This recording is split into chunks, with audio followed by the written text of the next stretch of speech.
observaciones puntuales sobre algunos aspectos en cuanto al tema de la demanda, ¿verdad? Algunos puntos importantes que hacíamos alusión, que era necesario hacer la anotación correspondiente, aparte de los artículos que establecía el artículo 201, que nos refiere que tenemos que observar los requisitos establecidos en el artículo 106 y 107, hacíamos la anotación ahí de observar otros artículos y requisitos esenciales.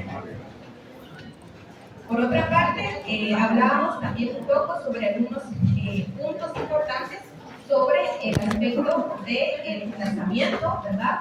¿Cuál es la diferencia del emplazamiento en el juicio oral a diferencia del emplazamiento y los efectos que correspondían en el juicio ordinario, ¿verdad? Aquí hablábamos que efectivamente el emplazamiento únicamente, pues ese es el plazo que debe mediar entre la demanda y la notificación de esta demanda, ¿verdad? Que por lo menos, decíamos, ¿verdad? No es un plazo definitivo, sino por lo menos es un mínimo de tiempo que estipula la ley, que deben ser de 3 días. También, pues en este apartado del artículo 201 hacíamos la anotación, ¿verdad? Que era necesario observar los requisitos esenciales, ¿verdad? De una notificación que están en el artículo 77. Por favor, los de atrás, ¿puedo hacer la compañera? Por favor, mejor nota. Bueno. Como les decía, aparte teníamos que verificar el artículo 77 referente al tema de las notificaciones personales. ¿Quién se recuerda de lo que habíamos hablado ahí y cuándo procedían las notificaciones? ¿En qué casos procede a realizar las notificaciones de forma personal? O sea, ¿quién se recuerda? ¿Compañero? No tiene que hacer.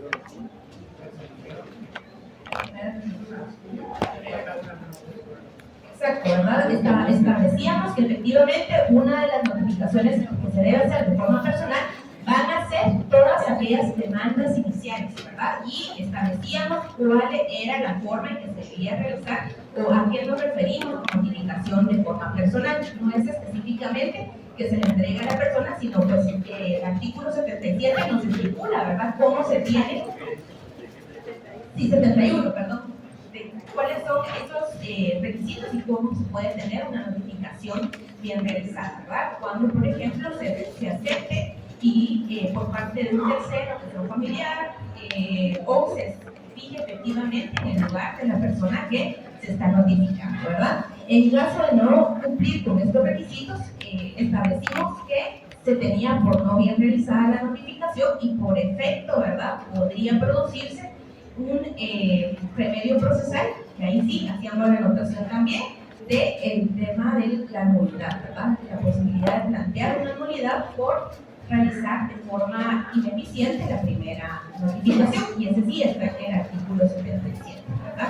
También otro de los puntos que hablábamos de las etapas del juicio oral era que una vez realizado el emplazamiento se procedía a fijar la audiencia por parte del juez, y esta primera audiencia era muy importante porque aquí, bajo el principio, ¿verdad?, de concentración, dijimos que el objetivo era lograr realizar la mayor cantidad de diligencias en la primera audiencia. ¿Qué diligencias es la que se realiza en la primera audiencia? Que dijimos, la primera obligatoria, ¿cuál es? La conciliación, ¿verdad? ¿Qué otra etapa o otra diligencia se realiza en la primera audiencia? Ajá. La contestación de la demanda. Pruebas. ¿Qué más? Exacto, ¿verdad? Si no se llega a un convenio, a una aceptación de una conciliación, pues se tiene, ¿verdad?, que continuar con la ratificación de la demanda, ¿verdad? Recuérdense que siempre existe después de la conciliación, si continúa el proceso y las partes no existe un avenimiento o un acuerdo, pues se tiene que ratificar la demanda para saber si la parte requiriente pues está conforme o va a ampliar el requerimiento inicial, y aquí se da primera, antes de la contestación de la demanda, por la ratificación o ampliación de la demanda, ¿verdad? Luego, pues ya efectivamente se va a dar la contestación de la demanda, que dijimos que esta se puede dar en esta audiencia específicamente, pero también puede ser, el código establece que se dice que la contestación se puede dar hasta la primera audiencia, es decir, que podemos contestarlo en ese plazo de 3 días, ¿verdad? Y también la contestación, recuérdense que debe aplicarse los artículos específicos para un primer escrito, ¿verdad? El tema de los medios de prueba, los hechos en que fundamos la negativa a la pretensión y obviamente la proposición de medios de prueba. Es necesario hacer alusión que en esta audiencia, tal como se acuerdan en el primer día de clases, vimos las fases en que se diligencian los medios, las fases de la prueba en el juicio oral, en el juicio ordinario, y aquí es importante que veamos en dónde se da la proposición y el diligenciamiento de los medios de prueba. A ver, si dijimos en su momento, si se acuerdan en ese repaso que hacíamos del juicio ordinario, dijimos que había distintas etapas en las que se daba el diligenciamiento, la proposición de los medios de prueba, y aquí, aplicado al juicio oral, en qué etapas se daría no solo la proposición, sino también el diligenciamiento de los medios de prueba. Compañero.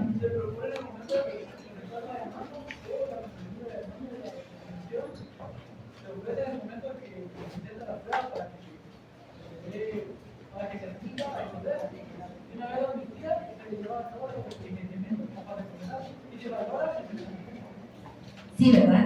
En este caso debemos analizar que en el caso del juicio oral, específicamente, si se logra, ¿verdad?, avanzar con todas las etapas en la primera audiencia, vamos a tener estas tres fases, ¿verdad?, planteadas en la primera audiencia, las tres fases de la prueba, ¿verdad?, tanto la proposición como el diligenciamiento, ¿verdad?, de los medios de prueba. Entonces es importante que hagamos esa anotación también.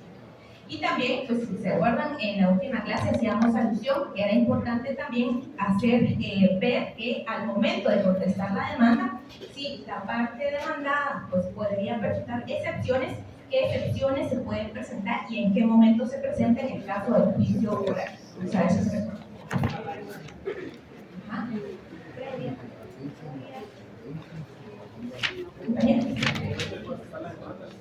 En la primera audiencia, ¿verdad? En la primera audiencia se da la fase de la contestación y este es el momento en el que se presentan tanto las excepciones previas, ¿verdad?, como las perentorias.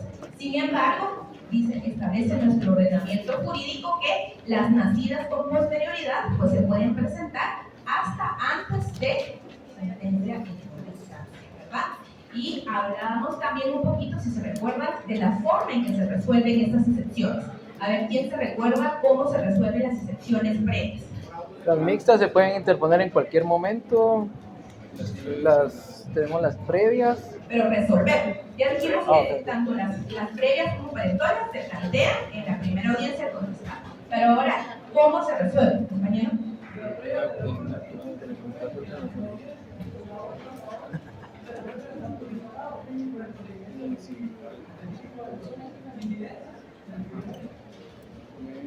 Recordemos que dijimos que las excepciones previas se pueden resolver en la primera audiencia, ¿verdad? Si después establece que pueden resolverse, se resuelven en esa audiencia. O bien, ¿verdad?, en auto separado. Y ahí dijimos que nosotros, como parte demandada, podíamos solicitar, ¿verdad?, dependiendo de la excepción que se tratara, que se conduciera por el trámite de los incidentes y así tener derecho, ¿verdad?, a una audiencia por 24 horas, ¿verdad? Ahora, las perentorias dijimos que se resolvían ¿en qué momento? En sentencia, ¿verdad? Seguidamente hablábamos de algunos aspectos y nos quedamos justamente en la etapa de la primera audiencia, ¿verdad?, en donde se diligencian los medios de prueba. Ahí hacíamos las anotaciones, ¿verdad?, que específicamente debe requerirse y el objetivo es que se empiecen a diligenciar los medios de prueba la mayor cantidad posible. De no determinar todos los medios de prueba propuestos, se señala, ¿verdad?, una segunda audiencia en qué plazo. Y en estos 15 días, la segunda audiencia, ¿cuál va a ser el objeto de esta segunda audiencia? Específicamente. Diligenciar la prueba. Y si en dado caso, excepcionalmente, no se lograra concluir con los medios de prueba, porque existieran medios de prueba que se necesitan tramitar con más tiempo, excepcionalmente se señala una tercera audiencia, ¿verdad? ¿En qué plazo? 10 días. 10 días, ¿verdad? Que ya sería con el objeto específicamente de terminar y concluir con los medios de prueba que no se hayan propuesto. Recuérdense que estos plazos son lo mínimo, ¿verdad? Pueden ser, digamos, un poco más amplios dependiendo del tipo de prueba que haya que diligenciar, ¿verdad? Hablábamos un poco de la naturaleza, si ustedes se recuerdan, de los reconocimientos judiciales, de las declaraciones de partes, etcétera, etcétera. Entonces, dependerá mucho de la naturaleza de los medios de prueba para saber cuál va a ser el caso, ¿verdad?, de la siguiente audiencia, y también la cantidad de pruebas que se haya propuesto tanto por la parte demandante como la parte demandante. Y recordemos que aquí, ¿verdad?, la prueba aportada, propuesta y diligenciada no es de las partes, sino que cómo entra el proceso. Los medios de prueba diligenciados, ¿cómo entran al proceso? ¿Verdad? Forman parte del proceso, no únicamente de las partes, ¿verdad? Esto también era un punto importante y nos quedamos ahí en el artículo ya 206, que habíamos puesto dos anotaciones. ¿Se recuerdan? En el párrafo último y penúltimo, en el penúltimo habíamos colocado diligencias para mejor proveer, y en el último párrafo pusimos el término extraordinario de prueba, ¿verdad?, que era para la tercera audiencia. Entonces, muy importante estas anotaciones. El tema del artículo 107, ya vimos que también pues, existe un procedimiento particular para este tipo de juicio oral, específicamente para conocer de las nulidades, ¿verdad?, y de los incidentes. Y aparte, pues hacemos alusión también del tema de la excepción cuando se resuelve por puertas cerradas. Bueno, seguidamente, en el artículo 208 ya pues establece la fase de la sentencia. Y en este artículo, si se dan cuenta, establece que si el demandado se allanara, es decir, hay dos supuestos para dictar sentencia. En el primer supuesto es si el demandado se allana a la demanda o confiesa los hechos, es decir, tiene por aceptado que efectivamente la pretensión tiene lugar, la sentencia se tiene que dictar dentro del tercer día, ¿verdad?, de que suceda, ¿verdad?, la primera audiencia y que el demandado asuma la actitud de allanamiento o de confesar la pretensión como positiva. Tiene 3 días, ¿verdad? Se tienen 3 días para dictar la sentencia. Este es el primer supuesto. Es decir, allanamiento, 3 días, se dicta la sentencia. El segundo supuesto es, ¿verdad?, que cuando el demandado no comparezca a la primera audiencia sin causa justificada, el juez fallará siempre que se hubiera recibido la prueba ofrecida por el actor, ¿verdad? Es decir, en los casos generales ya vamos a ver ciertas excepciones. Por eso aquí hay que tener mucho ojo. En los casos generales del juicio oral, el no contestar o el no comparecer se tiene, ¿verdad?, la parte por contestada en sentido negativo, ¿verdad? Esa es la regla general. Vamos a ver que hay ciertos casos en donde no aplica esta regla. Pero digamos que se diligencian los medios de prueba y luego de diligenciar los medios de prueba, si el juez del análisis de las pruebas diligenciadas con las pretensiones establece que la pretensión se ajusta al derecho requerido, dicta la sentencia en un plazo, ¿verdad?, que debe ser dentro de los 5 días, ¿verdad? Es decir, si el demandado no comparece, se tiene por contestada en sentido negativo, y si diligencia se sigue diligenciando los medios de prueba, aunque no esté ahí, ¿verdad?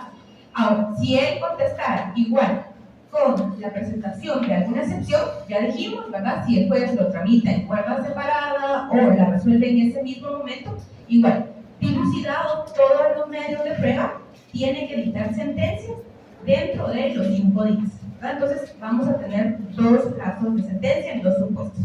El primero de ellos, si se allana o confesa, 3 días para dictar sentencia, y el segundo es si el demandado sigue el proceso normal o bien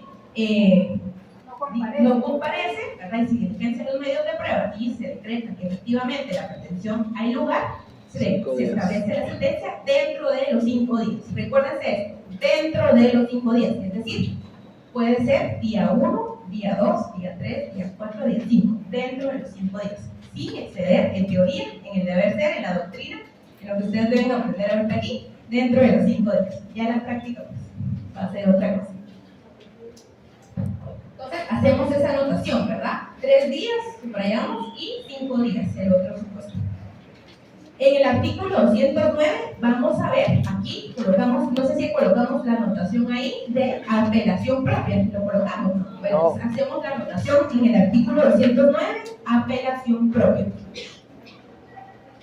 También se le puede poner específica. Sí, específica. Apelación propia específica, ¿verdad?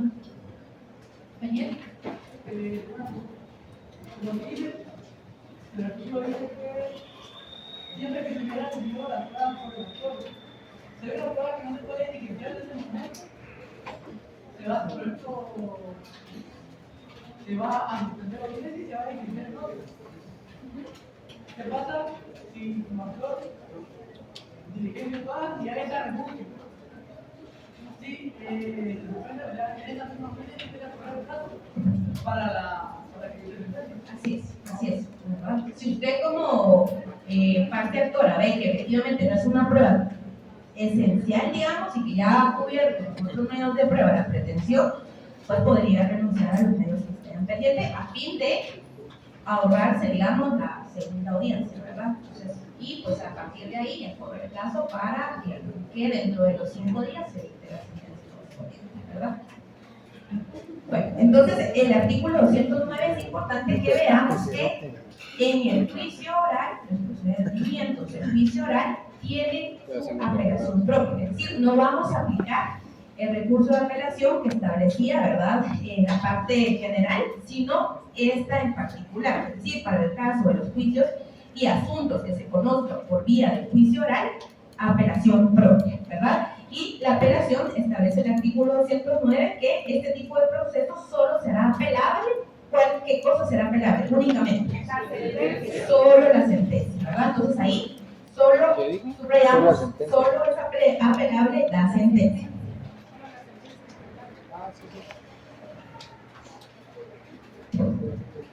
Esto, la apelación lo podemos plantear, ¿verdad?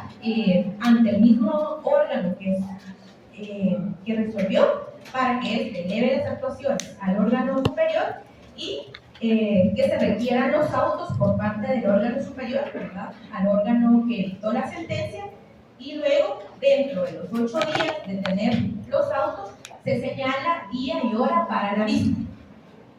Aquí es importante que veamos que también en estos casos se puede solicitar, ¿verdad?, si el órgano superior del análisis de los autos que se ejecutaron en primera instancia analiza que es necesario requerir otros medios o otra información, puede requerir auto para mejor fallar. Y luego, si no existe auto para mejor fallar y analizado los argumentos rendidos el día de la vista, ¿verdad?, se puede, luego de escuchar los argumentos en el día de la vista, se dicta sentencia dentro de los 3 días. Entonces, si se dan cuenta, este trámite de apelación es mucho más expedito, ¿verdad?, que el trámite de apelación. Entonces, por eso es muy importante que veamos, primero, que únicamente van a ser apelables las sentencias dictadas en juicio oral, ¿verdad? Y segundo, que el trámite es un poco más expedito con los plazos establecidos, ¿verdad? Muy importante. A ver, si se dan cuenta de la audiencia general del trámite que hemos visto desde la interposición de la demanda, la primera audiencia de diligenciamiento de prueba, segunda diligenciamiento de prueba, en caso haya auto para mejor fallar, y la sentencia, ¿qué ven de distinto a las etapas que se desarrollaban en el juicio ordinario? ¿Qué etapa no ven aquí?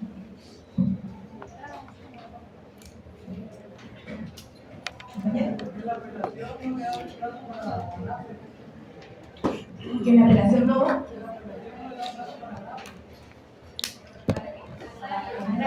es que lo que pasa es que uno sí, digamos que en la apelación sí van a señalar día y hora para la vista, y ahí sí hay que evacuar, digamos, argumentos, pero esta etapa, si se dan cuenta, no está dentro del trámite de las etapas del juicio oral, ¿verdad? Si se acuerdan, en el procedimiento ordinario sí había una etapa de vista, ¿se acuerdan? Pero en esta etapa, entonces, ¿cuál es la que no está? La vista, ¿verdad? ¿Por qué creen que no hay vista en el juicio oral?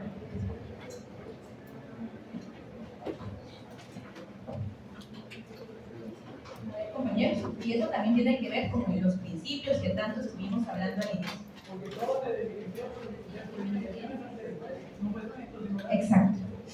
se entiende que no hay vista porque se da por hecho, ¿verdad?, que bajo el principio de inmediación procesal que debe regir este procedimiento y el principio de oralidad, el juez está impuesto de cada uno, ¿verdad?, de los argumentos y los requerimientos, así como el diligenciamiento de medios de prueba. Es decir, no, en teoría no hay nada escrito, ¿verdad? Y lo que está escrito o que se presentó escrito fue ratificado. Entonces, por eso, bajo ese presupuesto, ¿verdad?, es que se tiene por entendido que el juez fue quien estuvo presente dentro de cada una de las etapas y por ende se suprime, ¿verdad?, la etapa de vista. No así en la apelación. Recuérdense que si se apela a la sentencia, en segunda instancia, sí va a haber vista, ¿verdad? Entonces ahí sí tienen que evacuar, ¿verdad?, nuevamente sus precisiones para establecer y defender o rebatir el resultado de la sentencia, ¿verdad?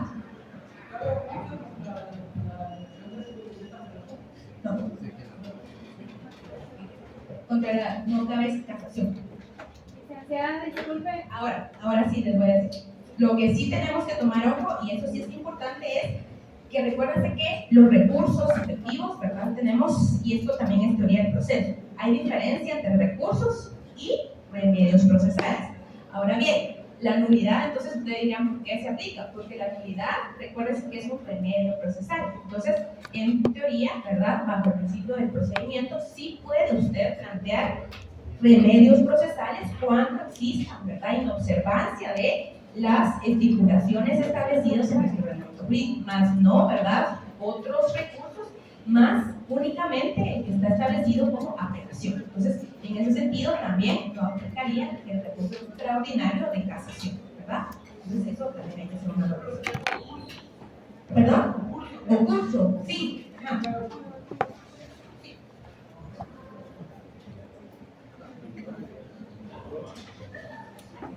Digamos que las vistas se pueden evacuar, como regularmente las vistas son presenciales, pero en estas de juicio oral se pueden evacuar por escrito en un caso de apelación.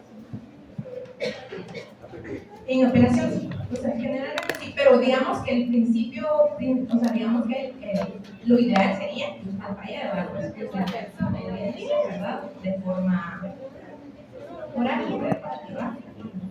Ahora, con la cuestión que mencionaba el compañero, acá los remedios que sí podemos, y esto sí es importante que hagan la anotación, los remedios procesales que sí van a poder aplicar es la nulidad, la revocatoria, la aclaratoria y la ampliación, ¿verdad? Son esos remedios que sí podemos establecer y podemos operar dentro de este procedimiento. Nulidad, revocatoria, aclaración y ampliación.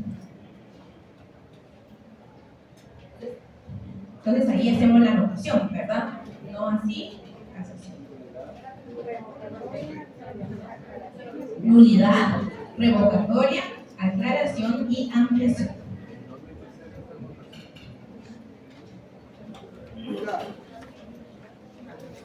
¿En dónde hay que hacer esa votación? Artículo 209, donde colocamos, ¿verdad?, el tema de la apelación específica.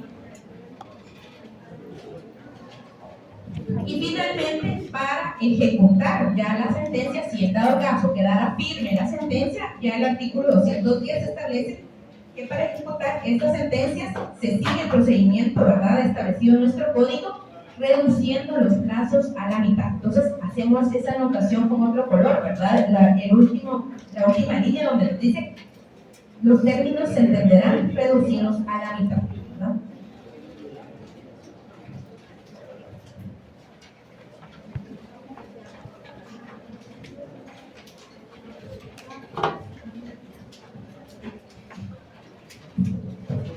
Y aquí terminaríamos, ¿verdad?, el procedimiento establecido para el juicio oral. Ahora, vamos a entrar, ¿verdad?, a conocer algunas especificidades de algunos asuntos que se tramitan mediante esta vía, pero digamos que hay que observar ciertos requisitos puntuales para los asuntos que el código pues establece, ¿verdad? Sin embargo, hay que hacer un resumen. Vamos a hacer un resumen sobre aspectos importantes, ¿verdad?, general que hemos visto durante la tramitación del proceso oral, para que quedemos claros. En la demanda dijimos que debemos observar requisitos esenciales, que ya hicimos la anotación. En el emplazamiento, ¿verdad? Que efectivamente se haya realizado la primera notificación de acuerdo a las estipulaciones del artículo 71, ¿verdad? Súper importante.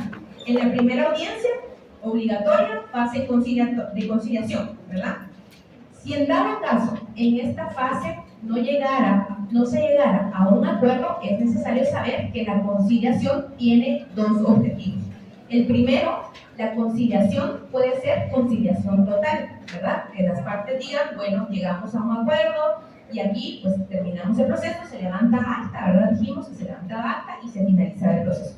Pero también puede haber, o existe el supuesto, en que la conciliación no sea total, ¿verdad? Entonces, esto es muy importante que ustedes hagan la anotación y vamos a ver más adelante que, por ejemplo, la etapa de conciliación, por ejemplo, en el caso de los asuntos que se tramitan durante juicio oral sobre división de la cosa común, la conciliación tiene otro objetivo. Y la conciliación, como vamos a ver más adelante, en este asunto particularmente, tiene el objetivo de que las partes lleguen a acuerdo del notario partidor, ¿verdad? Entonces, ahí coloquen y vamos a ver que la conciliación entonces puede ser ya sea total o parcial, ¿verdad? Y ahí ponen en la anotación ver caso específico de los asuntos de división de la cosa común, que vamos a ver más adelante. Van a ver que la conciliación tiene un objetivo muy particular, ¿verdad? Entonces, división de la cosa común, vamos a ver que tiene otro objetivo y que no necesariamente se tiene que dar una conciliación total sobre la pretensión de fondo, ¿verdad? Entonces, es muy importante eso también. Otra de las cuestiones es que en la actitud del demandado dijimos que la regla general, esto es muy importante que lo entiendan, por eso voy a repetir de nuevo, la regla general del juicio oral es que se tiene por contestada la demanda, aun cuando no comparezca el demandado, se tiene, dijimos, la demanda en sentido negativo, ¿verdad? Y se continúa el proceso sin la intervención del demandado. No así, esta regla no aplica en el caso de los asuntos de alimentos, rendición de cuentas y jactancia. Que en estos tres casos particular, la no comparecencia del demandado va a tenerse con efecto de aceptar la pretensión, ¿verdad? Entonces, mucho ojo con eso. Entonces, regla general, dijimos que la regla general del juicio oral, incomparecencia del demandado, se tiene por contestada la demanda en sentido negativo, exceptuando tres casos: alimentos, reducción de cuentas y jactancia, ¿verdad? Que en estos tres casos, si usted no comparece, se va a tener por cierta los hechos requeridos y la pretensión establecida en la demanda. Entonces, mucho ojo con eso, ¿verdad? Tres casos de excepciones. Las excepciones, pues ya lo abordamos, ¿verdad? Dijimos, excepciones previas y perentorias. Todas las excepciones se plantean en la primera demanda, la resolución. Las excepciones previas pueden ser en el mismo momento o en auto separado. Las excepciones perentorias se resuelven hasta sentencia.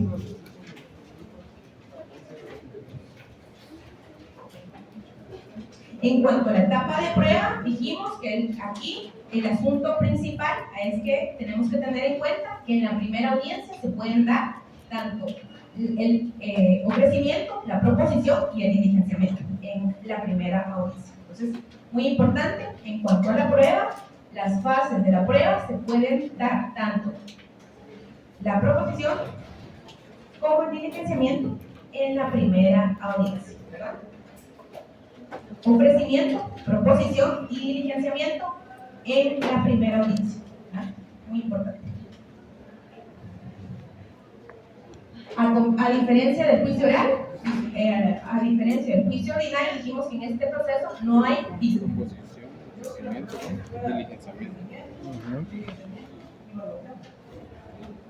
Ofrecimiento, proposición y diligenciamiento. Y excepcionalmente, una tercera o segunda, pues se termina con la fase de la aprobación en sentencia. Dijimos que no hay vista. El tema de la sentencia, dos supuestos: en el caso de que se allane, 3 días, en el caso de que el proceso continúe en cuerda normal, 5 días, ¿verdad? Dentro de los 5 días. En cuanto al tema de los recursos, dijimos que únicamente aplica apelación y remedios procesales. Dijimos remedios procesales, nulidad, revocatoria, aclaración y ampliación. No aplica casación, ¿verdad? Tiene un proceso para los incidentes y nulidad propia, ¿verdad? Que también ya lo vimos, que tiene un trámite especial. Y estos serían los requisitos fundamentales del proceso oral, ¿verdad? Y aparte, pues ustedes ya se van a aprender las etapas y el esquema que ya les contamos. Ahorita voy a poner un esquema para que vayamos viendo algunas de las características de los asuntos en particular. Del año pasado, solo que se solo que cambia el emplazamiento. Ok.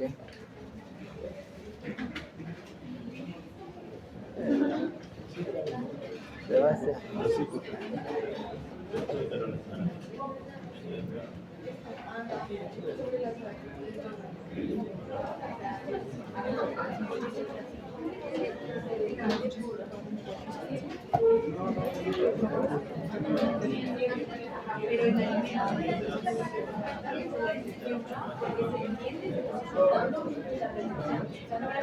Es que no sé cuáles son. ¿Es primera vez que la presencial?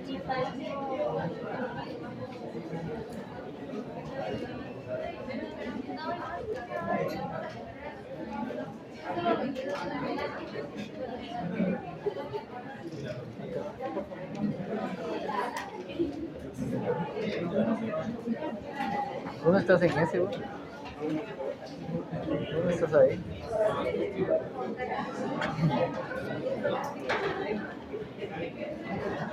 Si se recuerdan, en la primera clase hablábamos también un poco y recordábamos algunos aspectos sobre la jurisdicción y la competencia, ¿verdad?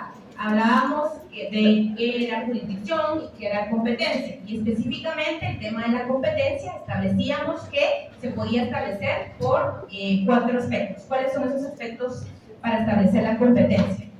¿Usted no aparece en el listado? No, tampoco. ¿Verdad? Entonces, ¿a qué nos estamos refiriendo con cuantía? El monto, ¿verdad? En que asciende la pretensión, es decir, nuestro requerimiento ante un juez, ¿verdad? Y que vamos a establecer dentro de la demanda. Nuestro ordenamiento jurídico hace 2 divisiones específicamente de asuntos que se conocen mediante el procedimiento de juicio oral relacionado al tema de la cuantía. A partir del artículo 211 nos establece el procedimiento en juicio oral, es decir, vamos a aplicar y tenemos que tener presente las etapas que ya vimos, ¿verdad? Lo que acabamos de terminar. Esas, digamos, van a ser la base. Sin embargo, en el juicio de ínfima cuantía, es decir, existe una base en el cual nosotros debemos saber hacia qué órgano jurisdiccional nos vamos a dirigir. Aquí es importante que veamos que anteriormente, antes del año pasado, esto es como antecedente, anterior al año pasado y a las reformas que establecimos, más bien dicho, modificaciones, porque recuérdense que la cuantía, ¿quién la establece? El juez. ¿Cómo la hacemos? ¿Quién hace quién? La Corte Suprema. La Corte Suprema de Justicia, recuerden, ¿verdad? Los montos de cuantía y las modificaciones solo lo puede realizar la Corte Suprema de Justicia, ¿verdad? A través ¿de qué? Acuerdos, ¿verdad? Acuerdos de la Corte Suprema de Justicia. Anteriormente, hasta el año pasado, ¿verdad? Operaba y estaba vigente el Acuerdo 2-2006. ¿Y qué pasaba con este acuerdo? En el Acuerdo 2-2006 se establecía, digamos, límites de montos dependiendo, como les decía la clase pasada, antes nos referían los montos estableciendo el lugar específicamente de dónde estaba el órgano jurisdiccional. Por ejemplo, para la ciudad capital que pues existe un número de gente, ¿verdad? Y población un poco mayor que otros municipios, se establecía una competencia específica para que los jueces de paz, aquí con el esquema de ínfima cuantía, se le delegaba a los jueces de paz la competencia para conocer de asuntos, ¿verdad? Específicamente que no superaran el tema de Guatemala, de la cabecera departamental y otras cabeceras de 25,000 quetzales, ¿verdad? Esto, digamos, ya no aplica y ahora está un poco más fácil, porque antes teníamos que saber ante qué órgano jurisdiccional y también tener en cuenta el tema del territorio para establecer qué monto, ¿verdad? Y según nuestra pretensión, si era competente el juez de paz o el juez de primera instancia, y si nuestro asunto se iba a ventilar mediante el procedimiento de juicio oral, aplicando la especialidad del juicio de ínfima cuantía, ¿verdad? Ahora, con la modificación realizada el año pasado mediante el acuerdo, el acuerdo es 49-2024, esto cambió. Entonces, ¿qué hizo la Corte Suprema de Justicia? La Corte Suprema de Justicia nos da la siguiente regla. Todos los juzgados de paz, ahora ya no hacemos excepción si es cabecera, si es el departamento, si es el municipio de Guatemala, no. Ahora, todos los jueces de paz van a tener competencia para conocer asuntos que no superen el monto de 80,000 quetzales. Si nuestra pretensión es de 1 a 80, de un quetzal a 80,000 quetzales, van a ser competentes los jueces de paz, ¿verdad? Exceptuando, eso es muy importante, exceptuando aquellos juzgados, ¿verdad? Específicamente que puedan conocer de asuntos que establezca específicamente el decreto 47-2022. Y este decreto ya lo vimos, ¿se acuerdan que hicimos una anotación en los asuntos que establezca la ley? A ver, ¿a qué se refiere el decreto 47-2022? A ver, ¿quién toma nota? ¿O quién ya leyó los apuntes que ya subimos a la... A ver. ¿A qué se refiere? Se refiere el decreto a la constitución del Tribunal de Familia, ¿verdad? Tribunal específico para asuntos de familia. Entonces, decimos ahora que específicamente va a conocer en la vía de procedimiento oral de ínfima cuantía aquellos asuntos que conozcan los jueces de paz que están regulados en el acuerdo, en el acuerdo 47-2022, que no supere los 18,000 quetzales. Es decir, si mi asunto que no tenga que ver, ¿verdad?, con el establecimiento de un juez de instancia civil, sino más bien son asuntos que regula específicamente el decreto, específicamente de tribunales de familia, si mi asunto no supera los 18,000, no va a ser competente el juzgado de primera instancia, sino el juez de paz. Y va a conocerse por la vía del procedimiento oral de ínfima cuantía. Entonces, vamos a hacer la anotación ahí, en donde dice artículo 211, ¿verdad? Porque ahí ya se modificó, ver modificaciones, ¿verdad?, del acuerdo 49-2024. Ver modificaciones, acuerdo 49-2024 de la Corte Suprema de Justicia. Y súper importante, marcan aquí. Pero que 9-2024. El acuerdo 52-2023. 52-2023 de la Corte Suprema de Justicia. 49-2024 y 52-2023.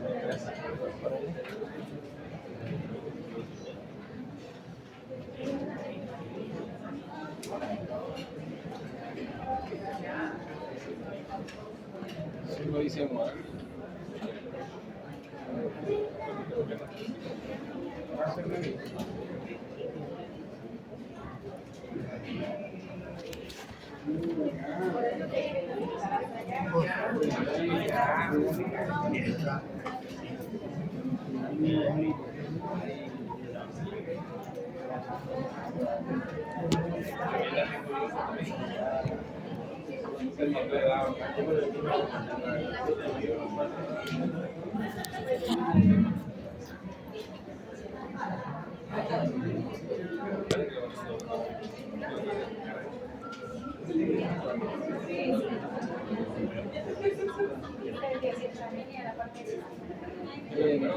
Anuales. Anuales.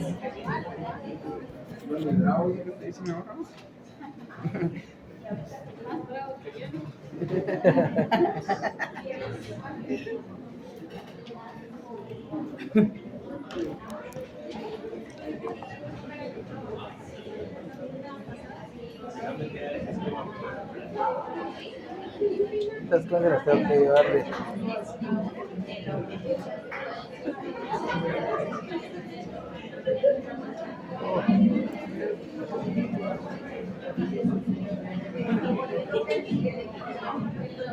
Si no he estudiado nada,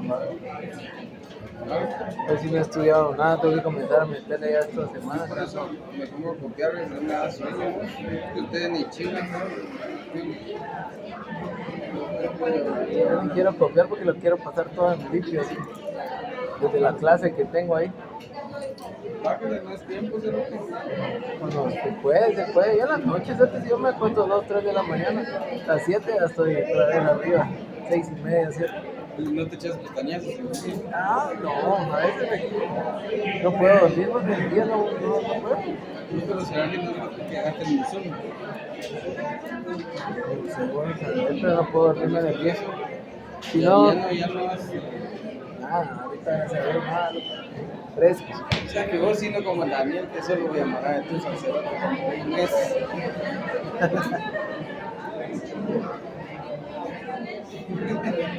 Bueno, que ahorita sí ya está sentenciado, ¿de dónde? Sí.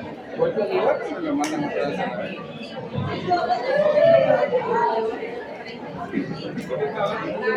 Si volvés a ligar, te mandan a ella, te la contaron. Si me ves a llegar, te mandan a pedir papitas, dice.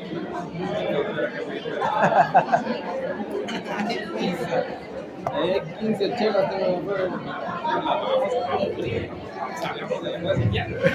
Bueno, vamos, ahora sí. Como les decía, ¿verdad? Antes se conocía a través del acuerdo 52/2023 el tema de la ínfima cuantía hasta 18,000 quetzales. Ahora, ¿por qué hacemos la anotación del acuerdo 47/2022? Por eso les decía que tanto el acuerdo 47/2022 como el acuerdo 52/2023 tenemos que tenerlos presentes. ¿Por qué? Porque anteriormente el juicio oral de ínfima cuantía se conocía en los procesos hasta 18,000. Ahora no, ¿verdad? Ahora van a ser menor cuantía, ¿verdad? Hasta 36,000. Los jueces de paz, que no sean jueces especializados de tribunal de familia, van a conocer en cualquier cabecera municipal hasta el monto de 36,000. Ya no ínfima cuantía, sino ahora nos pasamos a menor cuantía, ¿verdad? Y ahora, en los casos de menor cuantía, va a operar específicamente el acuerdo, ahí también hicimos la anotación, 49/2024, ¿verdad? Entonces, ¿cómo queda el proceso de ínfima cuantía?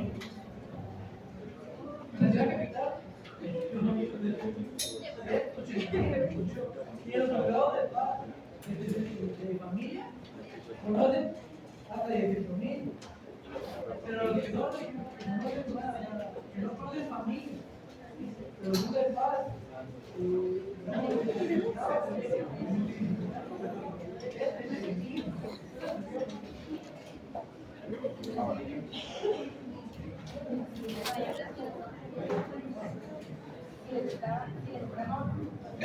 Si el artículo, perdón, si el acuerdo antes nos establecía que específicamente los asuntos del Tribunal de Familia eran hasta 18,000 y específicamente si eran menores de 18,000, decía, pues pueden conocer los juzgados de paz, ¿verdad? Pero eso se modificó a través del acuerdo, y por eso ahora hacemos la anotación ahí, el acuerdo 47-2022, que establece, ¿verdad?, que el monto sería de 36,000 y conocen los jueces de paz, pero bajo el procedimiento de menor cuantía. Entonces, ahorita no vamos a tener procesos de ínfima cuantía. Ya no hay. Sí, 36,000. Entonces, ahorita esto que les estoy diciendo es para establecer cómo estaba antes, y por eso tenemos que remitirnos a los acuerdos. Antes estaba un monto de 18,000, ¿verdad? Y si era el monto anual de 18,000, podía conocer juez de paz, alimentos, cuestiones, a través del proceso específico de esta cuantía. Con las modificaciones tanto del decreto 47-2022 como el acuerdo 49-2024, los jueces de paz aumentaron la competencia en general, jueces civiles, asuntos civiles, hasta 80,000 quetzales. Eso es lo importante, 80,000 quetzales.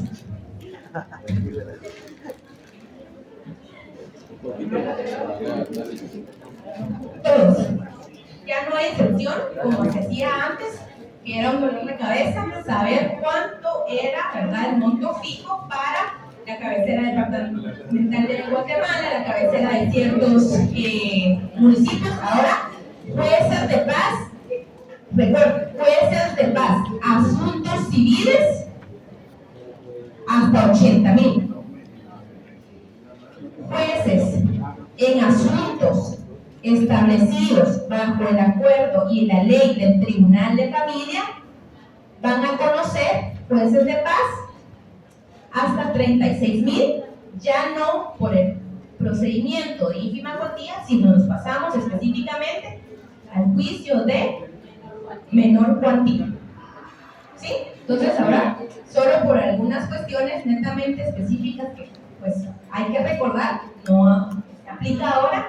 Digamos que antes, pues el de ínfima cuantía se llevaba a través, ¿verdad?, del conocimiento del secretario, un libro, se hacía la anotación, ya no podía proceder el tema, pues de que hubiera más celeridad, era más corto, país específico. Sin embargo, entonces ahora, para agilizar, y esto lo hizo la Corte Suprema de Justicia, para que las personas y las pretensiones ya no se estuvieran moviendo, ¿verdad?, de municipios para entablar sus pretensiones y buscar el competente según el monto requerido, ¿verdad?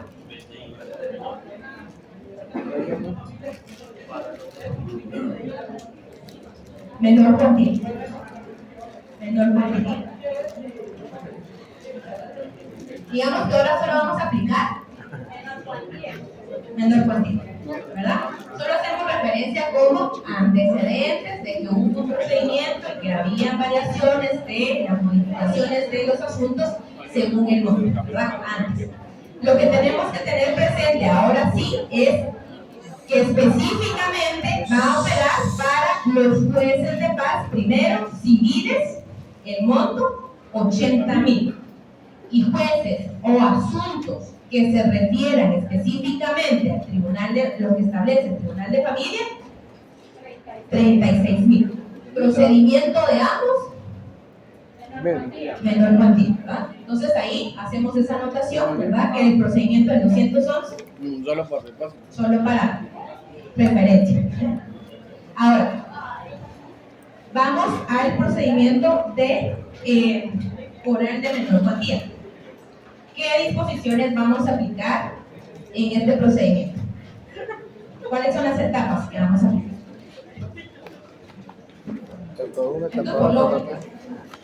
¿Por qué creen que nuestro código no regula un capítulo específicamente para juicios de menor cuantía?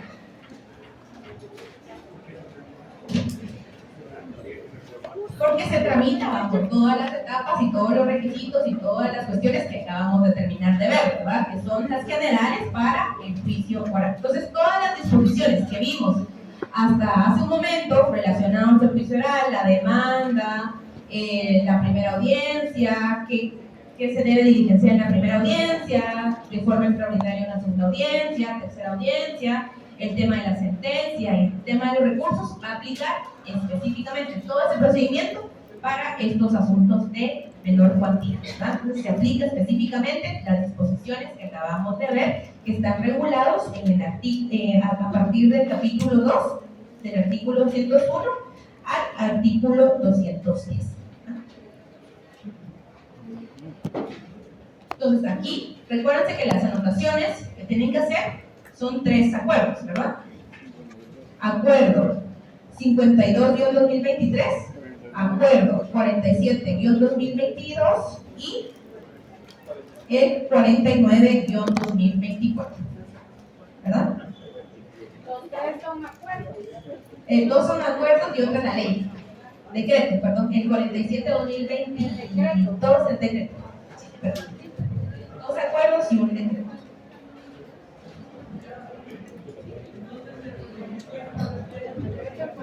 Ya es inaplicable. Se quedó sin materia, digamos, porque ya no, por las modificaciones, ya no puede ser aplicable. Todos son acuerdos. Ya no, digamos que no es positivo, está vigente por el tema de las modificaciones de las cuantías. Entonces, vigente más no positivo. Y el 49-2024 es las modificaciones del juicio de ínfima cuantía. Sí, no, de menor cuantía, que subió, digamos, que era lo que les decía, que antes teníamos nosotros un lío porque teníamos que saber el monto establecido para ciertas cabeceras y ciertos departamentos, y ahora se estandarizó el monto a todos los juzgados de paz civil, ¿verdad? O sea, que conozcan en materia civil, no así, digamos, no opera para el tema de asuntos penales o familia, porque en familia tenemos que aplicar específicamente el monto de 36,000. ¿Ya? ¿Sí? ¿Estamos claros? Una vez te digo, Por eso es importante que tengamos regalos presente del el mundo a acuerdo 3, ahorita la venta. 49-2024 que estandarizó la competencia Me para dio todos los cachetito. juzgados de paz y el SHATA, digamos, entonces ya no va a conocer primera instancia, sino que se le delega esa competencia a los jueces de paz. Recuerden, jueces de paz pueden conocer hasta el monto de 80,000 civil, familia, 36,000. Entonces, si yo les llevo con un caso, ¿verdad? Que por ejemplo, a mí me están exigiendo la prestación de, digamos, que yo pretendo que se divida una propiedad, ¿verdad? Es una división de cosa común. La propiedad está valorada en 125,000. ¿Quién es competente para conocer de ese asunto? ¿Ante quién voy a plantear la demanda? Y si el inmueble, por ejemplo, objeto de la pretensión, estuviera valorado en 75,000 quetzales, ¿verdad?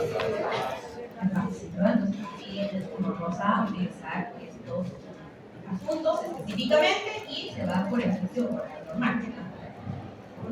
Son deudas que hay en inglés. ¿Qué monto se toma en el caso? Hubiera usado hasta Si ya es requerible y ya está, y ya cayó en mora, se toma el asunto total más los intereses, ¿verdad?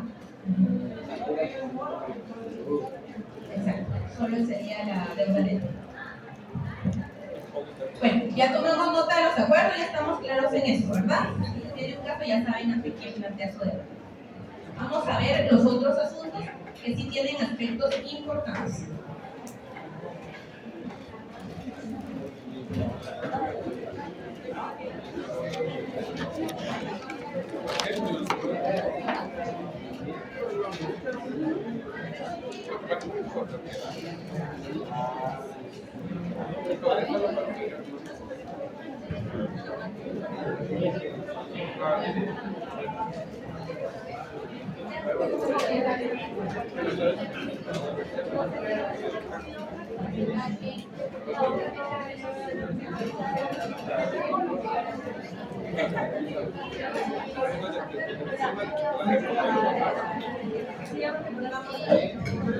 Vamos a ver compañeros, a ver quién se recuerda a qué nos referimos con el derecho de alimentos. A ver, ¿solo la pensión? ¿Qué dice? Por dar alimentos. Me haces alimentos.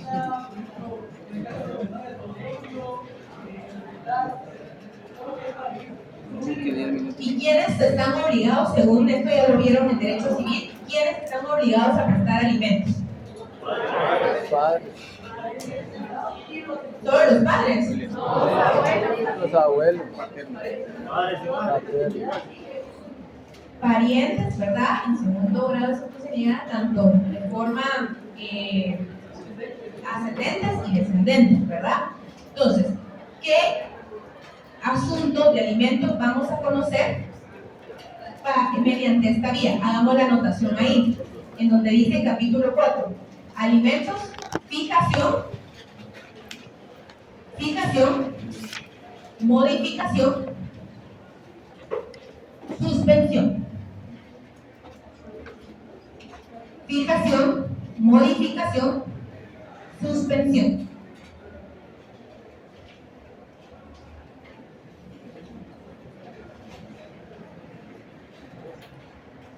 Y anotemos estas particularidades.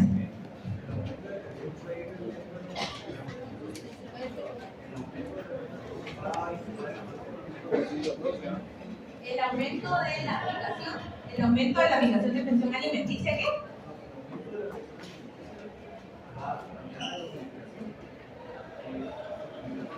El aumento de la función extra dentro de la modificación. Ah, sí, de la modificación. Estamos hablando de ya sea si aumenta o solicita una fijación menos.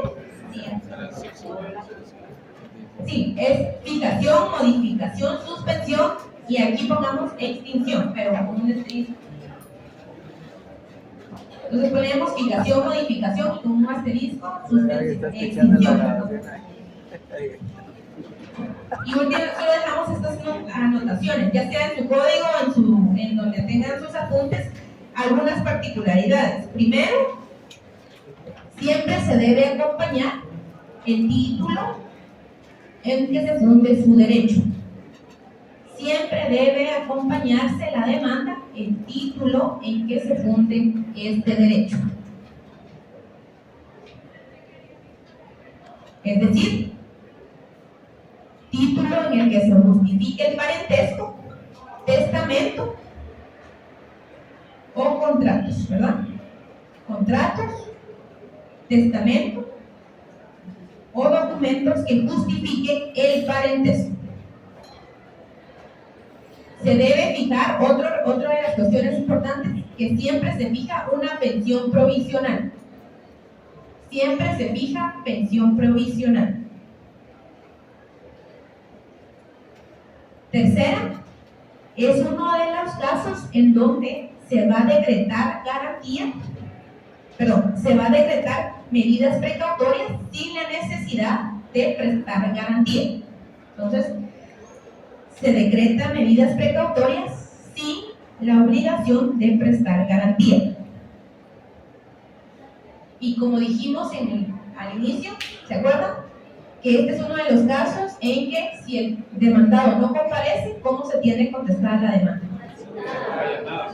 Confesión, ¿verdad? De las pretensiones. Si no comparece, se tiene por confeso en cuanto a la pretensión. Dejamos esa anotación ahí y seguimos la próxima clase. Por favor, avancen en su lectura para terminar el artículo 228. Ya avanzamos y empezamos con ya el juicio. Gracias.